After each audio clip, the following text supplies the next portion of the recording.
Anyone who's watching the news, I'm sure many of you are, knows that Obama's ramping up his public relations assault in preparation for a military assault on Syria. And as Reiko said, this is a very, very dangerous situation and moment.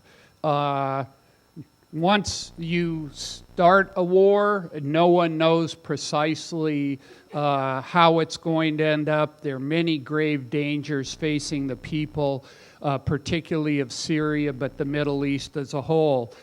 But we also have to recognize that this system and the powers that be are facing very great difficulties and very great challenges, including to their very legitimacy. So the worst thing we can do is be paralyzed or passive in this moment.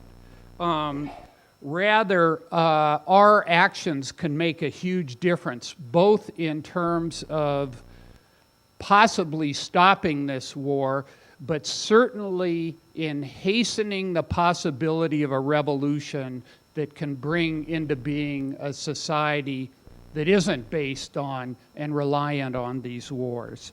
But in order for us to act, we need to know what is real, what the truth is, not just what dueling talking heads are saying on CNN.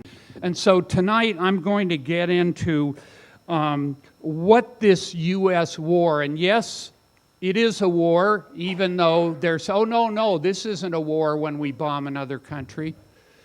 It is a war, what it's about, why the U.S. is doing it now, how it will impact the people of Syria and the world, and why it's a war crime and totally unconscionable. And I'm also going to get into the roots of this and the seemingly endless string of wars the U.S. is waging, not in the personalities of different politicians or the greeds of this or that corporation, but in the workings of the capitalist imperialist system.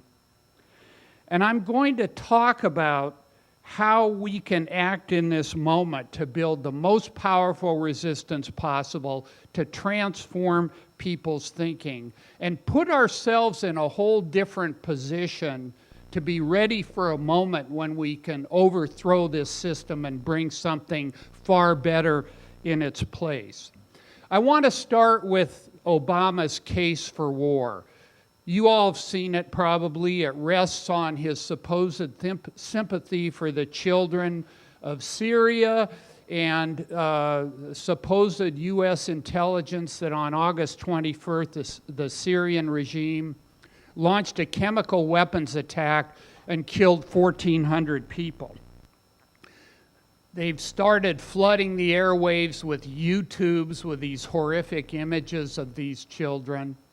And every time Obama speaks, he talks about how terrible it is to see infants dead and suffering, how the world can't stand by while this is going on, and how the whole purpose of the attack he's preparing is to end the use of chemical weapons.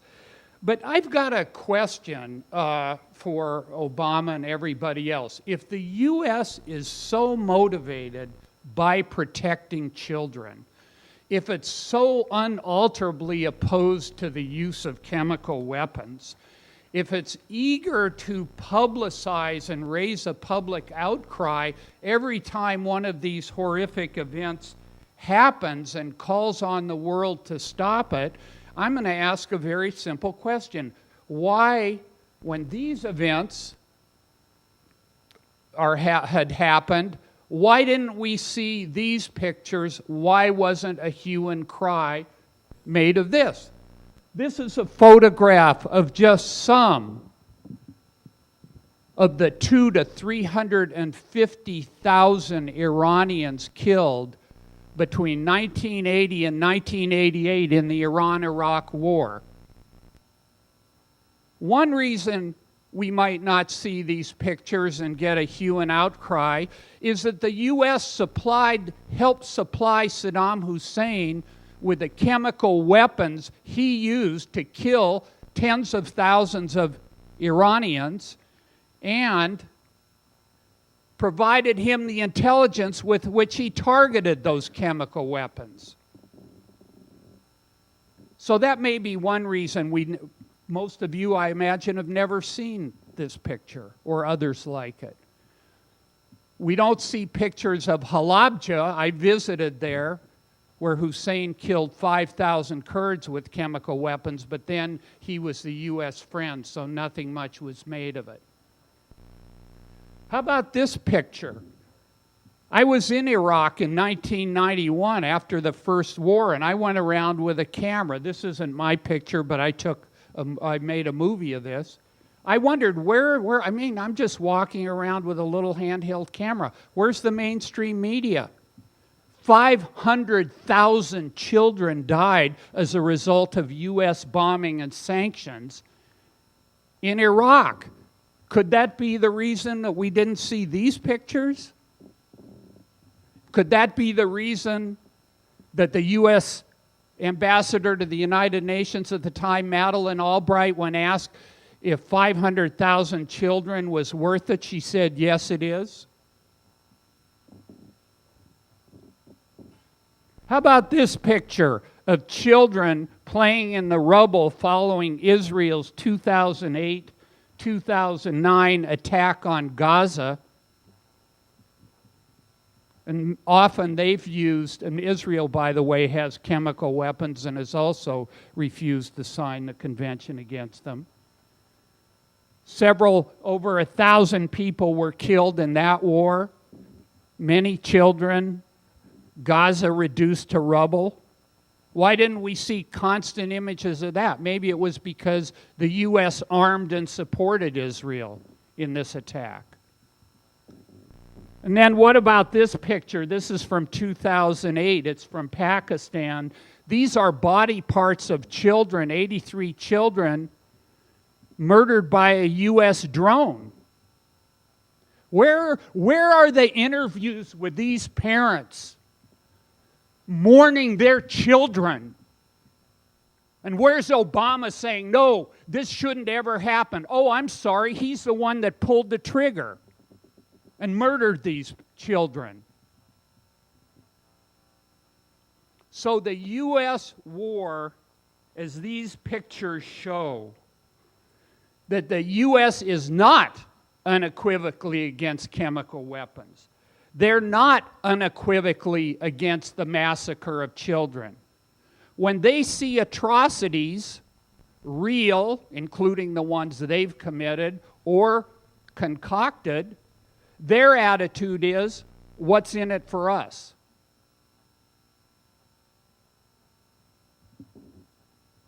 And right now, as they're making a big hue and cry about the oppressive Assad regime, they're supporting the butchers in Egypt who've killed over 1,000 protesters following the military coup, and they've given consistent support to the tyrants in Bahrain who viciously suppressed the uprising of the people there. So don't tell me, we shouldn't be fooled by these crocodile tears for children and the humanity of people in the Middle East. But then let's get into what this war is actually about, because just opposing and exposing the hypocrisy and the lies of the U.S., while important, isn't enough. We have to understand exactly what's going on here. And in a nutshell, it's imperialism, not humanitarianism. Here's proof. Everybody talks about evidence. We want to see the evidence. We'll have plenty of time for questions after I speak, which I think will be about another half an hour, so we can get into this. But everybody's talking right now about evidence. Okay, here's some evidence. When Obama spoke to Congress to begin to get them on board with this, he said attacking Syria, quote, gives us the ability to degrade Assad's capabilities when it comes to chemical weapons. It also fits into a broader strategy we have to make sure we can bring about over time the strengthening of the opposition and pressure to ultimately have a transition that can bring peace and stability, not only to Syria, but to the region. In other words, regime change. And then the resolution passed in the Senate later that day said this: it's the policy of the U.S. to change the momentum on the battlefield in Syria so as to create favorable conditions for a negotiated settlement that ends the conflict and leads to a democratic government in Syria. Well, what the U.S. is talking about here are not humanitarian objectives. They're geopolitical imperialist objectives. They want to change the regime to one that's more friendly to U.S. strategy in the region, and I'll get into this in a minute. So these aren't humanitarian reasons, they're geopolitical objectives. And think about what they amount to. They amount to gradually strengthening the so-called Syrian opposition, which, look, millions of people have a just grievance against Assad. He's committed war crimes, he's running an oppressive government. That isn't the problem the U.S. has with him, because they were allied with him for many decades.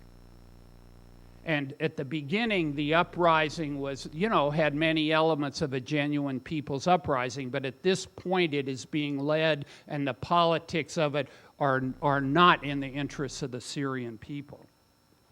So what the U.S. is doing is trying to weaken Assad while strengthening the opposition. In other words, prolong the civil war. Let each side weaken each other. And some of the strategists writing in the New York Times have even said that. And this is a replay of the picture I showed you at the very beginning from the Iran-Iraq War in 1980 to 1988, when the U.S. deliberately played each side off against one another, dragged the war out for 8 years, one of the longest land wars in decades, and over 1 million were casualties. This is how cold-blooded and ruthless this system compels its leaders to be.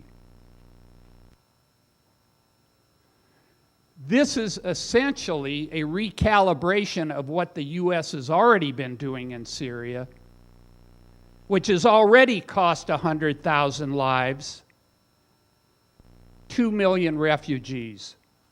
So there's blood right now. I'm not arguing the U.S. is the only party involved, but there's already Syrian blood on U.S. hands. And this is why that even if it is proved that Assad did use chemical weapons, and it certainly has not been at this point, even if it were proved, we should still oppose U.S. intervention, because it is not about preventing the use of chemical weapons or helping anyone.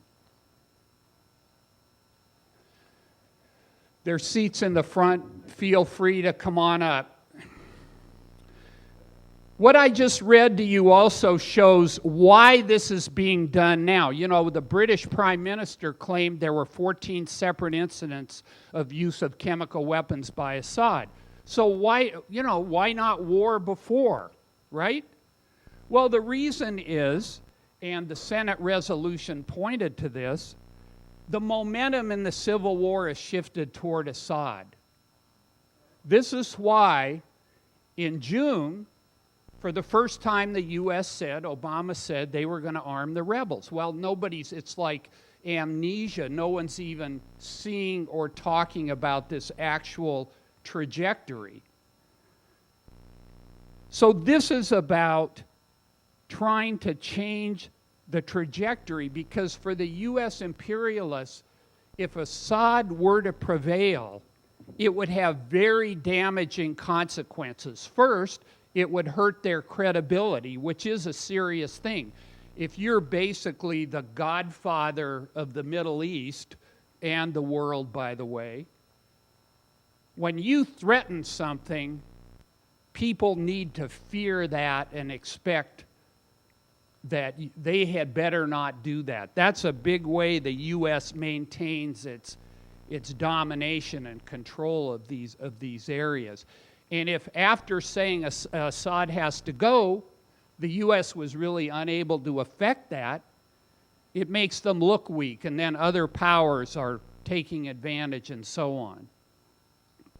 The second thing is, it could strengthen the principal U.S. adversaries in the Middle East, mainly Iran and its allies, Syria and Hezbollah, as well as Russia, who's been a supporter of these.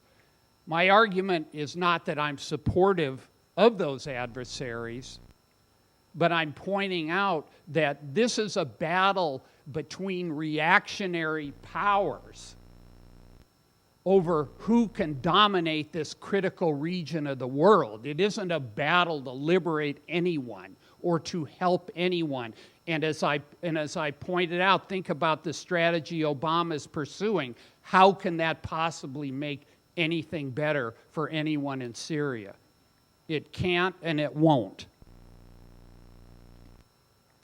And think about this. Today I saw a tweet that Chuck Todd, he's an NBC correspondent, tweeted this: White House is playing two angles in Syria pitch, pushing idea of U.S. duty to the public while stressing Iran in private on the Hill.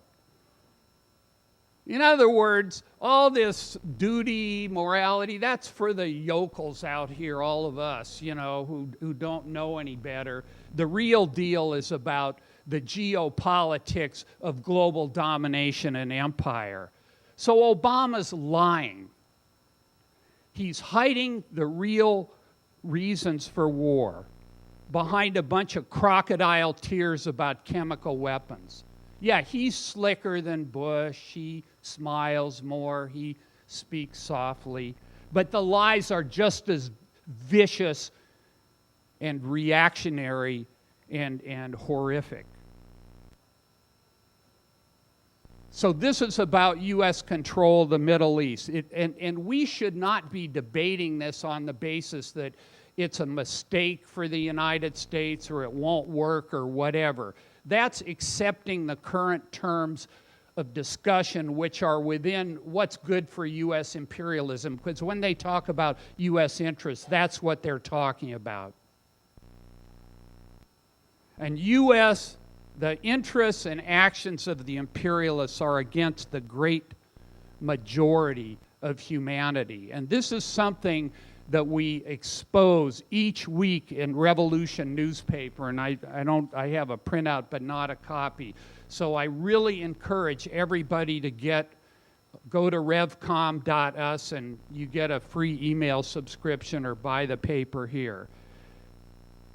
And think about this, that a system that lies in the commission of such towering crimes has absolutely no legitimacy, and anyone with a conscience and a shred of humanity should oppose what the U.S. is preparing to do right now. But here's a question. We all know that, for 2 years, Obama and the U.S. haven't wanted to get in the middle of this civil war. Why does control of the Middle East matter so much to the U.S. rulers that they're willing to risk a war that they themselves know could go bad? That's why they're having so much debate about it, not because they're worried about Syrian children. They're worried about the empire and what's going to happen.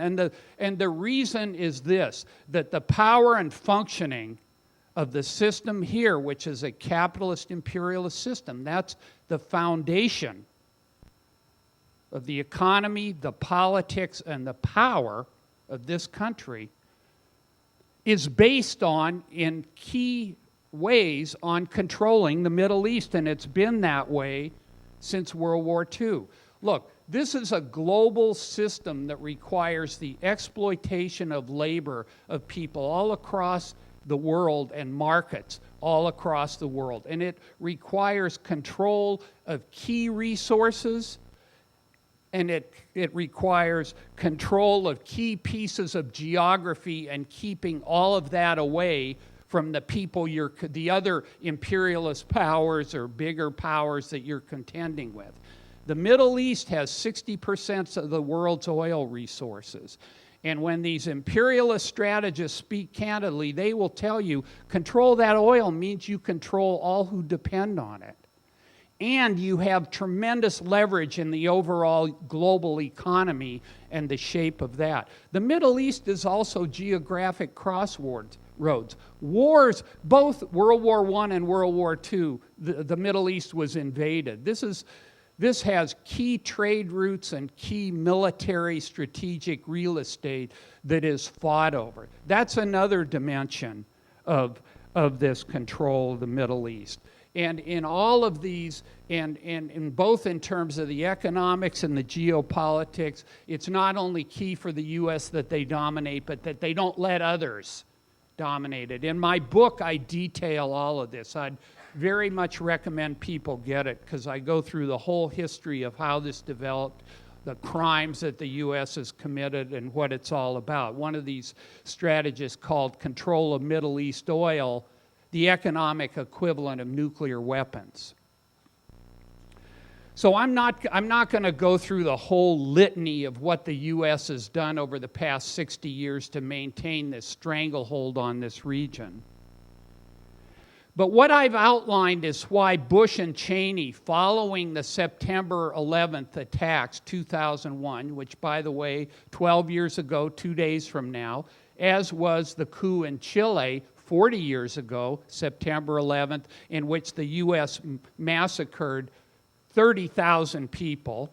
Amy Goodman just read a memo from the CIA written in 1970 saying we need to do a coup, but we can't let anybody know we're behind it.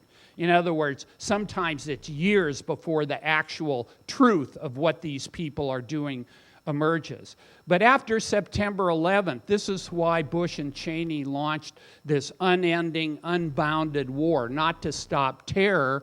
They rained terror on people, but to more deeply reshape and control this region, because they felt that the contradictions were moving in ways that could really shake U.S. power and influence and control of this.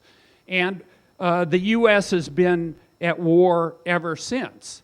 But as we know, things haven't gone according to plan. Afghanistan turned into a quagmire. Iraq did not become the platform for U.S.-led quote-unquote liberation, really globalization and U.S. domination in the region that they hoped. Then, in 2011, the Arab Spring exploded onto the scene.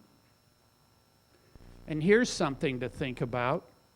The U.S. is so anxious to put out these images of their intelligence about Syrian weapons, but when Chelsea Manning, who used to be called Bradley Manning, released video of U.S. crimes, they didn't welcome the truth. They hounded her. They jailed her. She's in jail for 30 years. They're not interested in the truth about these things. So the Arab Spring further shook the state structure of the region. And over this whole decade, the Islamic Republic of Iran, which is a reactionary republic, I was there when it was founded in 1979 and 1980. I saw this up close. With its ambitions of being a regional power and its Islamist mission, has risen to become the leading problem for the United States. So Syria isn't something totally different. Sometimes people, they're trying to package it differently this time. Oh no, we learned from our errors not to lie to you as they're lying to you.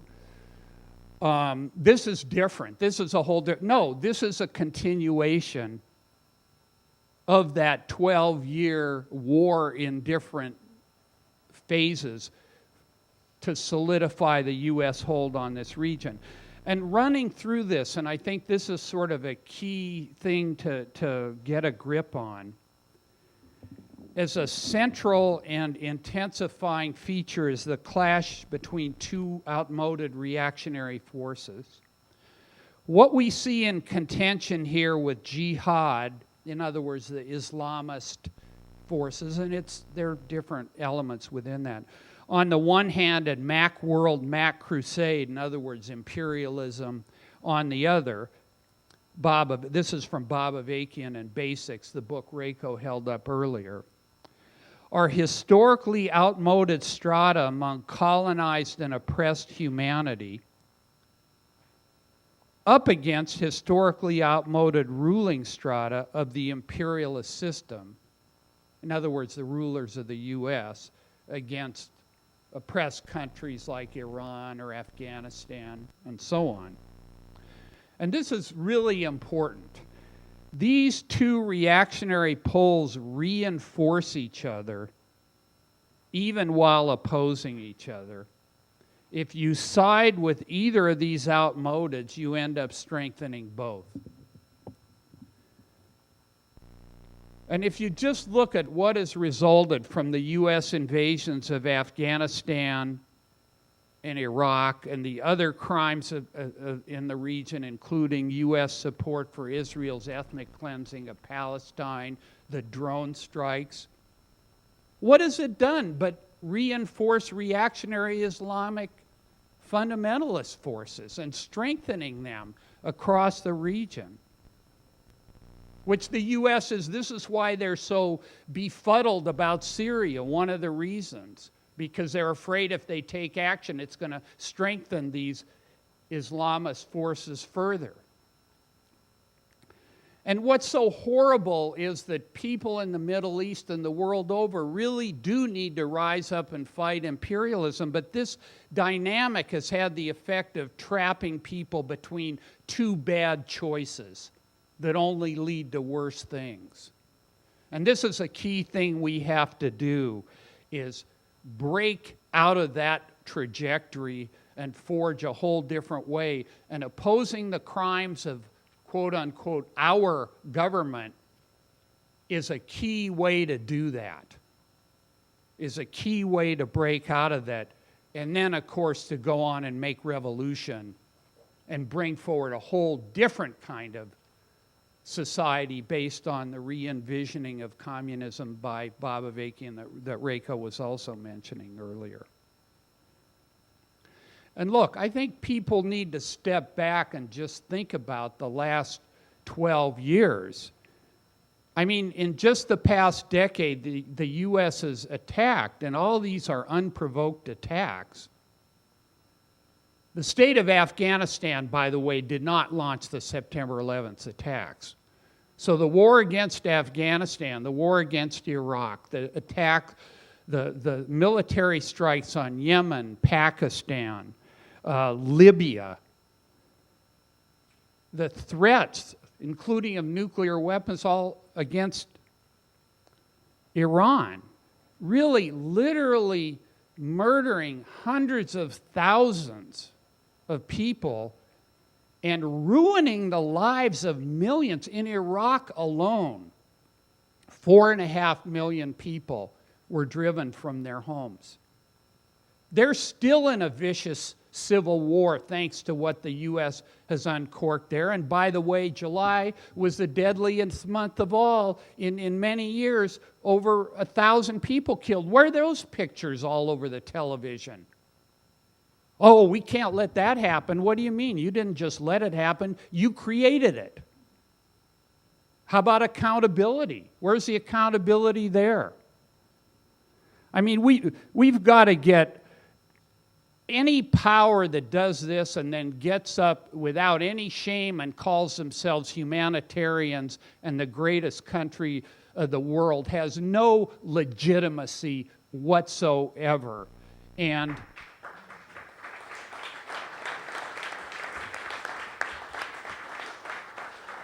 let's get real. We need a revolution or this stuff's going to go on and on and on no matter who is in the White House. That's the reality. That's the reality that we have to confront. And here's the thing that most people don't understand. The revolution, yes, no guarantee, not easy with a bunch of monsters like we're up against here, but it is possible. It's possible because of the very contradictions of this system, including what we're seeing glimmers of right now. And in particular, it's because of Avakian's work. Reiko mentioned this, but he's really sifted through the whole history of communism, as well as all the knowledge that people have learned, not all, but many of the fields of knowledge that people have learned over the past decades, and brought forward a scientific understanding of how we can both make revolution. The Revolutionary Communist Party he leads has brought forward and published a strategy for revolution that's also in basics, and a vision for a really whole new and far better world that is, again, founded in the reality of how society works and the potential for something radically different. And this is, if you want a different world, you need to find out about this and get into it. And, we have the material here. There's the film, Revolution, Nothing Less. There's a constitution people can get at. But now is a time to be thinking about these things, right now, as we're going out and also opposing this war. One thing we have to also confront is we're not going to stop this war, much less make revolution, without radically changing how people think, the whole way they look at the world. This is a teachable moment with very high stakes. So I want to talk about a couple of the ways that we can do this. And again, this is one of those moments. I don't know if people saw what happened today, but Kerry, perhaps unscripted, said, "Oh, sure, we won't attack if Assad turns over his chemical weapons in a week." And then Assad says, "Sure, we'll talk to you about that." And then they're sort of in a whole other spinning off on this now. And what happened? I thought we were, there seems to be a certain element of disarray. And I think all of this is one of these moments that the strategy for revolution statement calls sudden jolts and breakdowns in the normal functioning of society, which compel many people to question and resist what they usually accept.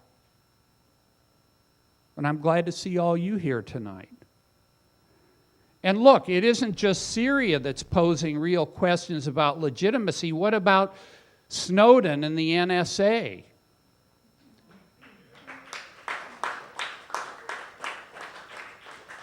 See, you people thought the government never listened to you, and look how wrong you were.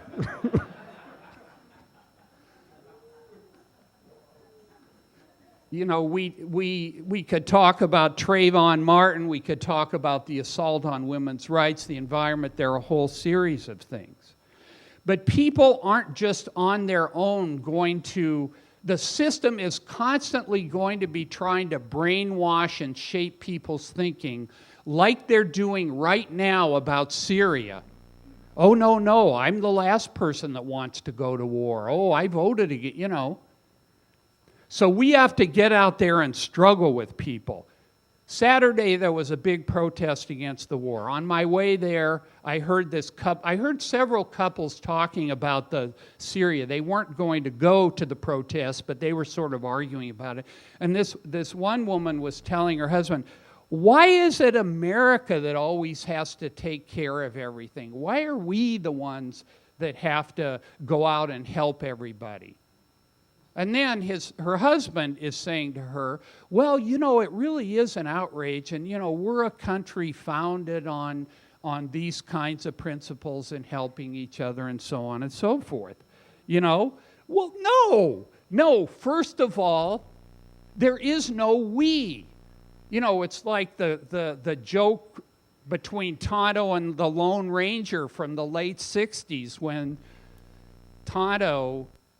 when the Lone Ranger asked Tonto, well, what should we do now? And Tonto, who's a Native American, I don't know, they recently redid a movie about this with Johnny Depp. It didn't look very good, but whatever.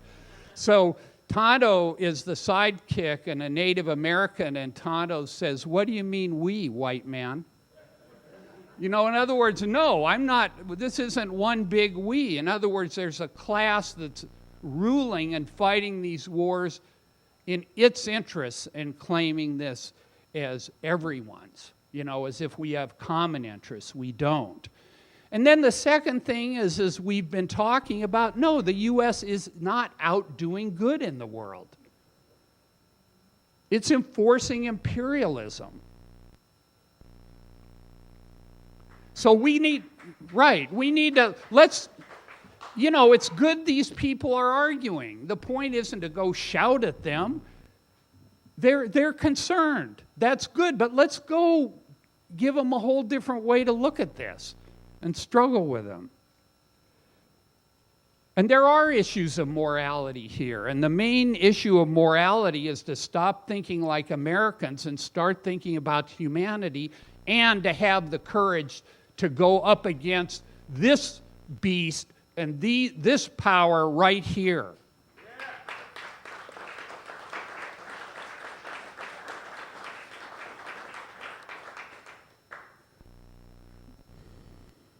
And for revolutionaries, that's fight the power and transform the people for revolution. Here's another one. People say, well, at least Obama took the issue to Congress so the people can decide. No. Here's another great quote from Basics. The essence of what exists in the U.S. is not democracy, but capitalism, imperialism, and political structures to enforce that capitalism, imperialism. What the U.S. spreads around the world is not democracy, but imperialism and political structures to enforce that imperialism. So what's happened? Obama's decided to take the question of war to an institution that's a political structure of imperialism, namely Congress, in order to decide how to best impose structures that enforce capitalism, imperialism in Syria. Wow, that's a cause for rejoicing? I don't think so. And besides, why is it such a great thing to vote on whether you're going to commit the supreme war crime of launching a war of aggression? Does that make it any less of a war crime? No, it does not.